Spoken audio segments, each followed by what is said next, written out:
کہ ہلاکت ہو ان لوگوں کی جو رمضان کا مہینہ پائیں اور اپنے گناہوں کی بخشش و مغفرت نہ کروا سکے. تو کہتے ہیں اس پہ میں نے ان کو کہا آمین. پھر رسول اللہ صلی اللہ علیہ وسلم نے دوسری سیڑھی پہ پاؤں رکھا تو کہتے ہیں کہ جبرائیل امین نے کہا کہ ہلاکت ہو ان لوگوں کی جو آپ کا رسول اللہ صلی اللہ علیہ وسلم کا نام مبارک سنے اور پھر آپ پہ درود نہ بھیجے. تو رسول اللہ صلی اللہ علیہ وسلم نے فرمایا کہ میں نے کہا آمین.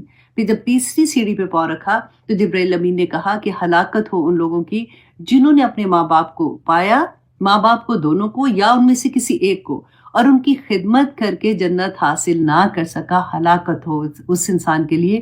تو میں نے کہا آمین. اب دیکھیے کتنی پیاری بات ہے نا، تینوں کی تینوں رمضان کا مہینہ ہے. ابھی سے دعائیں شروع کر دیں کہ اللہ سبحانہ تعالیٰ ہمیں نصیب کرے، ہمیں رمضان کے مہینے میں داخل ہونے کی اللہ سبحانہ تعالیٰ اجازت دے دے. زندگی موت کا کوئی پتہ نہیں ہوتا نا، اتنا بڑا مہینہ جس میں ہم اپنے پورے گناہ معاف کروا سکتے ہیں اور اگلے پورے سال کے لیے ہم پوری ایک تیاری اپنی کر سکتے ہیں. اور پھر اتنی مبارک رات اس کے اندر کیوں ہے؟ پتہ ہے کیوں ہے؟ کیونکہ یہ قرآن نازل ہوا تھا جس کو ہم پڑھ رہے ہیں.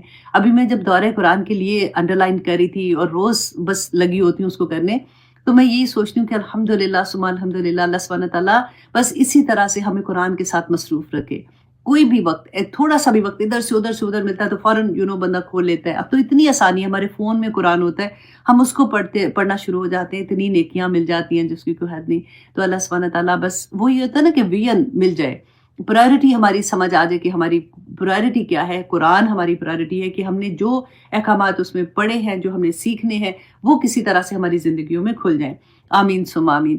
اور جن لوگوں کو میں آپ لوگوں سے پھر یہی ریکویسٹ کروں گی کہ پلیز جو دورہ قرآن ہے، اپنے جتنے لو ونز ہیں ہر کوئی اپنے گروپ بناؤ اور جتنے آپ کے لو ونز ہیں ان کو سینڈ کر دو، کیونکہ اردو میں ہے، ایک سٹوری کی طرح ہوگا.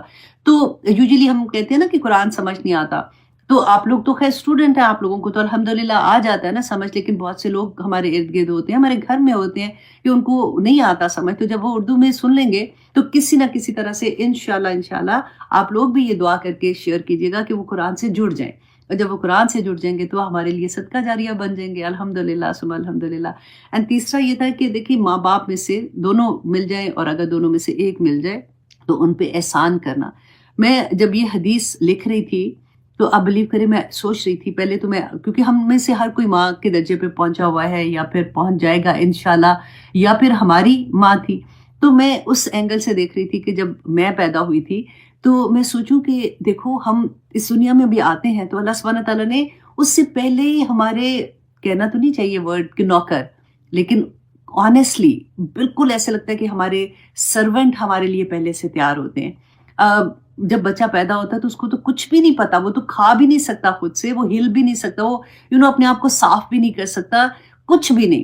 اللہ سبحانہ تعالیٰ نے وہ محبت ماں باپ کے دل میں ڈال دیتے ہیں کہ وہ دن رات اس بچے کے لیے جاگتے ہیں، محنت کرتے ہیں، باپ کماتا ہے، اس بچے پہ استعمال ہوتا ہے، اور وہ بچہ آہستہ آہستہ زندگی کے مراحل طے کرتا کرتا کرتا کرتا بڑا ہو جاتا ہے.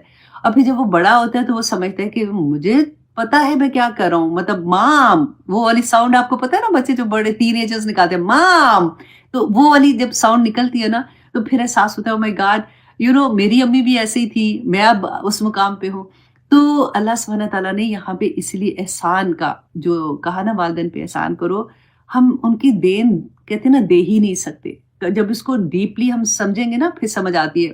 یوزلی اب دیکھیں چلو ماں باپ کے لیے پھر بھی دل میں احترام ہو جاتا ہے، ہم کر لیتے ہیں، وہ تو بہت سنتے ہیں ایسے ہوتا ہے دنیا میں. لیکن زیادہ تر جو لوگ ہوتے ہیں چلو ماں باپ کے لیے سوچ لیا، لیکن کئی دفعہ پتہ ہے کیا پرابلم کہا جاتی ہے، ساس سسر جو ہوتے ہیں. کیونکہ ایک تو آپ سوچیں کہ آرام سے لوگ کہہ دیتے ہیں جی کدھر لکھا قرآن میں، اللہ سبحانہ تعالیٰ نے لکھا کوئی نہیں ماں باپ ان کی کوئی خدمت نہیں کرنی، ساس سسر کا کوئی نہیں لکھا ہوا. وہ ہسبینڈ کے ماں باپ ہیں، وہ بوڑھے ہیں، وہ کدھر جائیں گے آپ مجھے یہ بتائیے. تو اگر آپ کے نصیب میں ان کا لکھا ہے کہ وہ آپ کے ساتھ رہیں گے تو پھر ان کے ساتھ احسان کا درجہ کرنا تو ضروری ہے نا. ہم ایک دم سے اپنے آپ آگے نا ایک دیوار بنا لیتے ہیں کہ بھئی میرا کام ہے اپنے ماں باپ کا کرنا، میں یہ کیا کروں. بہت سے لوگ ایسے سوچتے ہیں، ایسے نہیں سوچنا چاہیے.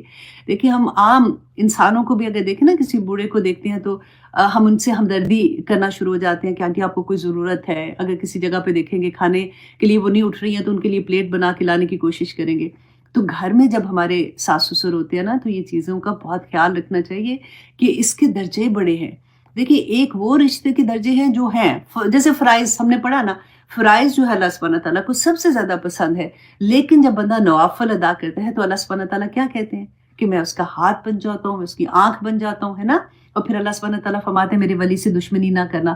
تو بالکل وہی بات کہ ماں باپ کی خدمت کرنا تو ہمارا فرض ہے نا، لیکن جب آپ ساس سسر کی بھی خدمت، کیا خدمت کا ورڈ اگر چبھتا ہے نا تو اس کو تھوڑا سائڈ پہ کر دیں، اگر ان کا خیال اچھے سے رکھیں، ان سے محبت سے بات کریں، ان کو دیکھیں کہ ان کی ضرورت کیا ہے، کیونکہ وہ بوڑھے ہو چکے ہیں، تو پھر وہ وہی درجہ مل جاتا ہے کہ میرے ولی سے دشمنی نہ کرنا. تو اللہ سبحانہ تعالیٰ سے دعا کریں کہ اللہ سبحانہ تعالیٰ ہمیں ان چیزوں کی سمجھ عطا کرے اور ان چیزوں پہ عمل کرنا ہمارے لیے آسان کر دے، کیونکہ شیطان انہی چیزوں پہ حملہ کرتا ہے آ کے. یہاں پہ ہم اتنی نیکیاں کر رہے ہوتے ہیں، یہاں پہ برباد کروا دیتے ہیں. تو اللہ سبحانہ تعالیٰ ہمارے ماں باپ کو جو بڑے ہیں ان کو بھی توفیق عطا کرے کہ وہ بھی لونگ ہوں، تانا دینے والے نہ ہوں، تنگ نہ کرے، اور ہمیں بھی توفیق دے کہ اللہ سبحانہ تعالیٰ ہم بھی صبر کرنے والوں میں شامل ہو جائے. آمین ثم آمین. تو آئیے جناب اب ہم شروع کرتے ہیں سورۃ نحل کی آیت نمبر 45 سے. ہم اپنی کلاس کا آغاز کریں گے. اعوذ باللہ من الشیطان الرجیم، بسم اللہ الرحمن الرحیم. ہم نے لاسٹ ٹائم دیکھیں ہم پڑھ رہے تھے کہ مشرکین مکہ کا یہ کوشچن تھا کہ رسول اللہ صلی اللہ علیہ وسلم سے کہ کیوں ایمان نہیں لا رہے تھے، کیوں ان کی بات نہیں سن رہے تھے. وہ کہتے تھے کہ اللہ سبحانہ تعالیٰ نے کوئی فرشتے کو کیوں نہیں بھیجا پیغام دے کے، تو آپ کو کیوں اللہ سبحانہ تعالیٰ نے چن لیا ہے. تو جو ہم نے لاسٹ 44 آیا پڑھی تھی، 43 آیا پڑھی تھی، اس میں یہی تھا کہ اللہ سبحانہ تعالیٰ نے فرمایا کہ آپ اہل ذکر جو پہلے کے لوگ ہیں، جو یہود تھے وہاں پہ، آپ ان سے پوچھیں. اگر تمہیں یقین نہیں آتا تو ان سے پوچھ لو کہ حضرت عیسیٰ اور حضرت موسیٰ یا ان کے اوپر بھی جو نبی آئے تھے، صحیفے آئے تھے، وہ کہاں سے اللہ سبحانہ تعالیٰ نے انسان پہ جو آدمی تھے، جو انہی کے اوپر نبوت بھیجی تھی نا. تو یہ پہلی دفعہ تو ہوا نہیں ہے، ہمیشہ سے کسی آدمی پہ ہی نبوت آئی ہے. تو اب ان کو اس مسئلے پہ کیوں پرابلم ہو رہی ہے؟ اور پھر اس کے بعد آپ دیکھیں یہ بہت پیاری حدیث آیا ہے، کیونکہ لاسٹ ٹائم نا میں کیونکہ اینڈ آف دا کلاس تھا تو وہ جلدی سے اس پہ سے نکل گئی تھی، تو میں تھوڑا سا اس کو ایکسپلین کر دوں کہ اللہ سبحانہ تعالیٰ فرماتے ہیں کہ ان نبیوں پہ جو آئے تھے بالبینات، کہ اللہ سبحانہ تعالیٰ نے معجزات بھی ان کو عطا کیے تھے، واضح معجزات تھے، والزبر اور صحیفے ان کو دیے تھے. تو جیسے ہمیں پتہ ہے نا کہ ان کے اوپر بھی صحیفے آئے تھے، کتابیں تھی، توراۃ تھی، انجیل تھی، ابراہیم علیہ السلام پہ صحیفے نازل ہوئے تھے. تو بینہ ان کے اوپر جو معجزات تھے وہ بھی آپ کو پتہ ہے کہ حضرت عیسیٰ پہ کیسے تھے، حضرت موسیٰ پہ کیسے تھے. تو پھر اللہ سبحانہ تعالیٰ فرماتے ہیں اور انزلنا، اور نازل کیا ہم نے الیکا، آپ کی طرف، الذکر کون سے؟ یہ قرآن. اور ہم نے یہ قرآن جو ہے یہ آپ پر، اے محمد صلی اللہ علیہ وسلم، آپ پر نازل کیا. کیوں نازل کیا؟ دیکھیں یہاں پہ آج آپ نے یہ آیا بہت غور سے سنی ہے، کیونکہ آپ لوگوں کو ایسے لوگ ملیں گے جو یہ کہتے ہیں کہ ہم حدیث تو بہت سال پہ بعد لکھی گئی، ہم تو بس ٹھیک ہے نا قرآن میں جو ہے ہم تو اسی پہ بلیو کرتے ہیں، حدیث پہ تو پتہ نہیں کب لکھا کب نہیں. مطلب ان کا کہنے کا مطلب یہ ہوتا ہے کہ حدیث پہ وہ بلیو نہیں کرتے ہیں. تو اور پھر جب ان کا یہ کوشچن ہوتا ہے تو کیونکہ آپ لوگ اب قرآن سے جڑے ہوئے ہیں تو یہ آیا انڈر لائن کر کے رکھ لیں اپنے پاس کہ جب بھی کبھی ایسی کوئی بھی سچویشن آئے گی تو آپ نے یہ آیا مینشن کرنی ہے کہ رسول اللہ صلی اللہ علیہ وسلم کی حدیث کا قرآن میں جو ذکر ہے. کیونکہ کہتے ہیں اچھا قرآن میں کدھر لکھا ہوا ہے؟ میرے ساتھ ہوا تھا ایسے بہت سال پہلے، جب ابھی میری زندگی میں ایسے قرآن نہیں کھلا تھا، لیکن تھے تو ہم مسلمان ہی نا، ہمیں بیسک تو پتہ ہی تھا. تو کسی جگہ پہ ایسے بات ہو رہی تھی تو میں نے بڑے وہ ہوتا ہے نا زور و شور سے، جو پتا ہوتا ہے ہم تو زور لگا کے بول دیتے ہیں. تو میں نے وہی جو بات اصل تھی مجھے جو پتا تھا، میں نے کہا جی ہم قرآن انڈرسٹینڈ کر ہی نہیں سکتے جب تک ہمیں حدیث کا پتہ نہ ہو، جب ہمیں رسول اللہ صلی اللہ علیہ وسلم کی سنت کا پتہ نہ ہو، ہمیں رسول اللہ صلی اللہ علیہ وسلم کے طریقوں کا نہ پتہ ہو، تو ان کی لائف کا پورا ہسٹری پڑھنے کا کہ کیسے ہے. تو جن کو میں بتا رہی تھی نا انہوں نے بڑے، وہ مسلمان ہی تھی، انہوں نے بڑے زور و شور سے مجھے یہ کہا کہ آئی ڈونٹ بلیو اٹ، کیونکہ جو قرآن میں لکھا ہوا ہے دیٹ از ہمیں پتہ ہے کہ وہ ٹھیک ہے، لیکن حدیث تو اتنے سال بعد میں لکھی گئی ہے، پتہ نہیں کیا مطلب کچھ ٹھیک ہے کہ نہیں ہے. تو میں تو حیران پریشان. اب میرے پاس کوئی دلیل نہیں تھی، کیونکہ میں جیسے آپ کو بتا رہی ہوں نا کہ ریگولر جیسے ہم مسلمان ہوتے ہیں بات کرتے ہیں، تو میں تو منہ جیسے کھلا نہیں رہتا تھا کہ ہاں ایسے کیسے آپ کہہ رہی ہیں.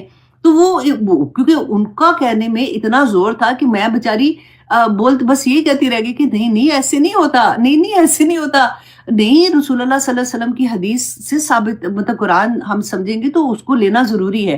پھر بعد میں جب میں نے قرآن پڑھا نا تو اس وقت میں نے کہا آئی وش کہ مجھے یہ آیا پتا ہوتی تو میں ان کے سامنے رکھتی. تو غصہ اتنا چڑھا تھا کہ منہ پہ رکھتی ان کے کہ یہ دیکھو قرآن میں لکھا ہوا ہے کہ اللہ سبحانہ تعالیٰ نے فرمایا کہ وَأَنزَلْنَا إِلَيْكَ الذِّكْرَ، کہ ہم نے آپ پہ یہ قرآن نازل کیا. کیوں نازل کیا؟ لِتُبَيِّنَ لِلنَّاسِ تاکہ آپ واضح کر دیں لوگوں کے لیے مَا نُنَزِّلَ إِلَيْهِمْ جو کچھ ہم نے نازل کیا آپ پر. تو واضح کیا کرنا تھا؟ تفسیر ہے نا، جیسے میں اب آیا کھول کھول کے بیان کرنے کی کوشش کرتی ہوں کہ ہم اور لیتے کہاں سے ہیں؟ ہم حدیث سے لیتے ہیں کہ یہ آیا کہ جیسے شان نزول کیا تھا اس وقت جب یہ آیا نازل ہو رہی تھی، جیسے اگر یہ مکی دور کی آیا ہے تو اس وقت سچویشن کیا تھی، مشرکین مکہ کیا سوچ رہے تھے، ان کے کویسچنز کیا تھے، اس کے آنسر میں کیا کہا تھا. تو رسول اللہ صلی اللہ علیہ وسلم نے یہ سارا ایکسپلین کیا. تو اسی کو اللہ سبحانہ تعالیٰ فرما رہے ہیں کہ یہ قرآن جو ہے اس لیے نازل آپ پہ کیا تاکہ آپ اس کو تفسیر کر دیں، آپ اس کی ڈیٹیل بتا دیں. وہ وہی سننا ہے، وہی حدیث اس کو کہیں گے. اس کو رسول اللہ صلی اللہ علیہ وسلم نے جو کچھ کہا، جو بول کے کہا، جو ان کا عمل تھا وہ دیکھ کے کہا یا رسول اللہ خاموش رہے یا پھر انہوں نے اس کے اوپر اسمائل بھی دی، ایک ایک چیز لکھی ہوئی ہے، رائٹ. تو اسی پہ اللہ سبحانہ تعالیٰ نے فرمایا کہ تاکہ آپ اس کو کھول کھول کر لِتُبَيِّنَ تاکہ بیان کر دیں لوگوں کے لیے کہ مَا نُنَزِّلَ کہ جو کچھ نازل کیا. اب جو نازل کیا، ایک تو قرآن نازل ہوا تھا، اس کے علاوہ کیا تھا کہ جو جبرائیل علیہ السلام رسول اللہ صلی اللہ علیہ وسلم کو آ کے علیحدہ سے بھی چیزیں بتاتے تھے. جیسے فار ایگزامپل جو لوگ بھی یہ کہتے ہیں نا، ویسے ایک سینٹنس کو یاد کریں کیونکہ لمبی چیز اکثر بھول بھی جاتے ہیں، اتنی چیزیں یاد کرنی ہوتی ہیں. آپ ان سے ایک کویسچن کریں کہ اچھا یہ بتائیے کہ آپ نماز جو پڑھتے ہیں تو کدھر قرآن میں لکھا ہوا ہے کہ نماز کے بارے میں، ٹھیک ہے، ہم کیا پڑھتے ہیں نا اقیم الصلاۃ، تو صلاح کا میننگ نماز یہ کس نے بتایا ہے؟ اگر آپ جا کے ڈکشنری کھول کے دیکھتے ہیں، ڈکشنری میں تو میننگ دیکھیں گے نا، تو اس میں کھول کے دیکھیں گے تو صلاح کا میننگ تو آپ کو ڈفرنٹ طرح سے 3-4 ملیں گے. ایک تو یہ کہ آگ پہ ہاتھ تاپنا، تو یہ اقیم الصلاۃ کے اس میں آتا ہے. پھر سیکنڈ یہ آتا ہے کہ اگر کوئی ایسی لکڑی جو ٹیڑھی ہوتی ہے نا اس کو آگ پہ تھوڑا سا سیک کے اس کو سیدھا کرنا، فار ایگزامپل، اس کے لیے آتا ہے. پھر اس کے علاوہ دعا کے لیے بھی صلاۃ کا لفظ آتا ہے. تو پھر نماز کدھر ہے؟ نماز کا طریقہ کس نے سکھایا ہے کہ کتنی رکعتیں کس نماز میں پڑھنی ہے، کب قیام کرنا ہے، کب رکوع کرنا ہے، کب سجود میں جانا ہے، کب تحیات پڑھنی ہے، اس کے اندر ہم نے کیا پڑھنا ہے. رسول اللہ صلی اللہ علیہ وسلم نے بتایا تھا کہ جیسے میں نماز پڑھتا ہوں اس طرح سے آپ لوگ فالو کرو. حج کے بارے میں آپ دیکھیں، ہمیں قرآن میں ہے حج کرنے کا جو بھی بتایا ہوا، لیکن ایگزیکٹلی کہ کس وقت کیا کرنا ہے، کہ کیا مناسک اس کے سارے کیا ہیں، تو کیسے ہمیں پتہ چلے گا. حضرت ابراہیم علیہ السلام نے جب خانہ کعبہ تعمیر کیا تھا تو پھر دعا کیا مانگی تھی کہ اللہ سبحانہ تعالیٰ مجھے دکھائیے کہ میں اب اس میں عبادت کیسے کروں، رائٹ. ورنہ تو خانہ کعبہ تو تعمیر کر ہی چکی تھی، اتنا پیارا بنا کے دیواریں کھڑی کی تھی. اب اللہ سبحانہ تعالیٰ کہتے ہیں کہ کھڑا کر لیا تو چلو جی اب اللہ کی عبادت کر لو. نہیں، طریقے دکھائیں مجھے تاکہ وہ لوگوں کو بتائیں. تو اسی طرح سے رسول اللہ صلی اللہ علیہ وسلم پہ جب وحی نازل ہوتی تھی، کیوں نازل کی اللہ سبحانہ تعالیٰ نے؟ یہ قرآن نازل کیا تاکہ لوگوں کو ایکسپلین بھی کرے کہ یہ کیسے کرنی ہے چیزیں. تو حدیث کے بغیر تو ہماری زندگی میں کچھ بھی نہیں ہے، پھر ہمیں تو سمجھ ہی نہیں آ سکتی نا چیزوں کی، تو ادروائز تو پھر ہم بھٹک جائیں گے. تو یہ آیا جو ہے یہ آپ نے انڈر لائن کرنی ہے. لاسٹ ٹائم میں اس کو بہت جلدی سے گزار گئی تھی تو اس لیے میں نے کہا میں بتا دوں. اور پھر اللہ سبحانہ تعالیٰ نے فرمایا وَلَعَلَّهُمْ يَتَفَكَّرُونَ تاکہ وہ جو ہے وہ اس پہ غور و فکر کریں. انشاءاللہ یہی میں آپ سے بار بار کہتی ہوں کہ جب غور و فکر یہی ہوتا ہے نا کہ یہ آیا کو ہم یہ دیکھیں کہ یہ آیا اگر مجھ پہ نازل ہوتی ہے تو میں اس کو کیسے سمجھوں اور میں اس کو کیسے سمجھ سکتی ہوں. ایگزیکٹلی سیم چیز اگر ہم اپنے چھوٹے یونٹ میں لے کے آتے ہیں، کیونکہ ہمارا گھر بھی تو اسی طرح سے ہوتا ہے نا، اس میں بھی ایک بادشاہ صاحب ہوتے ہیں، ہمارے ہسبینڈ، ایک پرنسس ہم خود ہو جاتے ہیں، پھر ہمارے بچے ہوتے ہیں، پھر کام والے ہوتے ہیں، وہ سارا پوری ایک آرمی اسی طرح سے تیار ہوتی ہے. تو اسی طرح سے ہم اس چیز کو سمجھتے ہیں کہ اچھا جب میرے اوپر یہ آیا نازل ہوئی تو مجھے اس سے اللہ سبحانہ تعالیٰ نے کیا حکم دیا ہے کہ میں نے کیسے عمل کرنا ہے. اچھا اب آگے دیکھیے آیا نمبر 45 میں اللہ سبحانہ تعالیٰ فرماتے ہیں آفا آمینہ، کیا امن میں آ گئے ہیں، کیا بے خوف ہو گئے ہیں.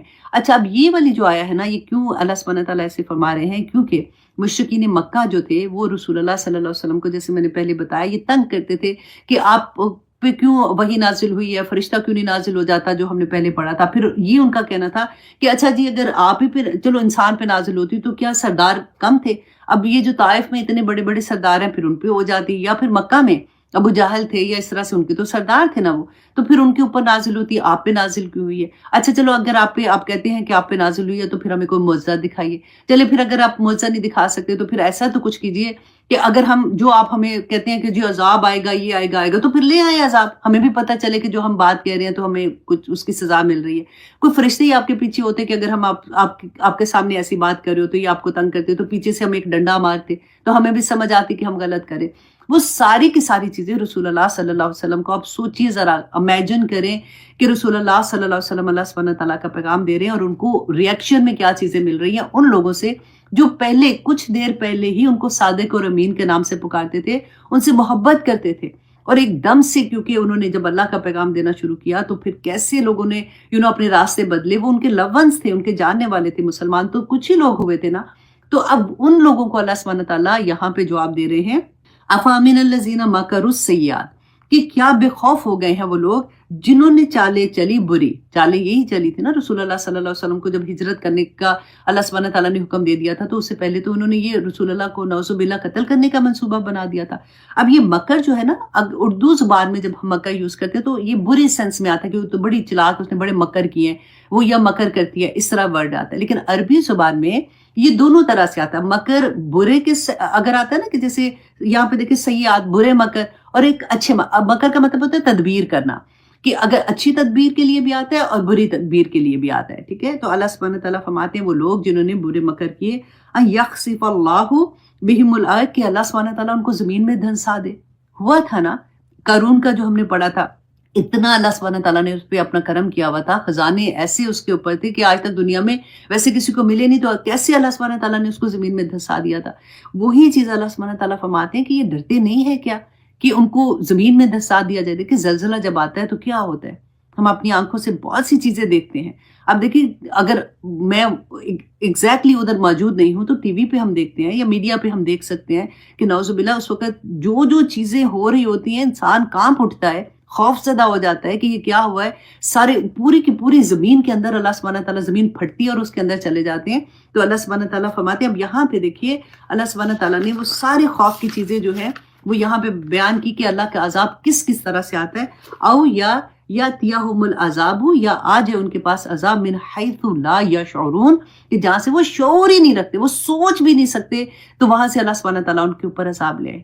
اب اپنی حال دیکھ لیں، ابھی تھوڑے ہم اس کو عذاب کا نام تو نہیں دے رہے ہیں، لیکن آپ دیکھیں جب کرونا آیا تھا، ہم امیجن کر سکتے ہیں، ذرا سوچیں وہ زمانہ کہ کیسا زمانہ تھا، کہ جب پتہ چلا تھا تو ایک خوف، ایک ڈر اپنے آپ سے، مطلب اپنے ہسبینڈ اینڈ وائف آپس میں ایک دوسرے سے علیحدہ ہونا شروع ہو گئے تھے. جب ایک کوئی چینک بھی مارتا تھا نا تو اس کو دوسرے کمرے میں بند کر دیتے تھے. اپنے لو ونس کی باڈی، ڈیڈ باڈی لینے ہاسپٹل میں نہیں جاتے تھے. کئی دفعہ ایسا ہوا کہ خاوند کی ڈیتھ ہو گئی بیکاز آف کورونا، اور بیوی کی حالت تھوڑی خراب تھی تو اس کو علیحدہ کمرے میں بند کیا ہوا تھا، وہ اپنے خاوند کے جنازے پہ بھی نہیں جا سک رہی تھی، حالانکہ گھر میں بیٹھی ہوئی تھی. کیسا اس وقت حال تھا کہ اپنے بچے اگر علیحدہ گھروں میں ہیں تو وہ اپنے بچوں کے ساتھ اگر ملنے نہیں آ سکتے تھے. اگر کوئی کتنے دن کے بعد پھر یہ ہوتا تھا، اچھا گاڑی میں آ جاؤ، شیشہ نیچے نہ کرنا، باہر سے تم دیکھنا، باہر سے میں دیکھ لوں گی. اللہ سبحانہ تعالیٰ انسان کو دکھاتا ہے. یہ دیکھیے آج اللہ سبحانہ تعالیٰ نے وہ سارے عذاب کی قسمیں بتا دی. کیوں ایسا ہوتا ہے؟ کیونکہ اللہ سبحانہ تعالیٰ چاہتے ہیں کہ بندہ کسی طرح سے توبہ کر لے، کسی طرح سے پلٹ آئے.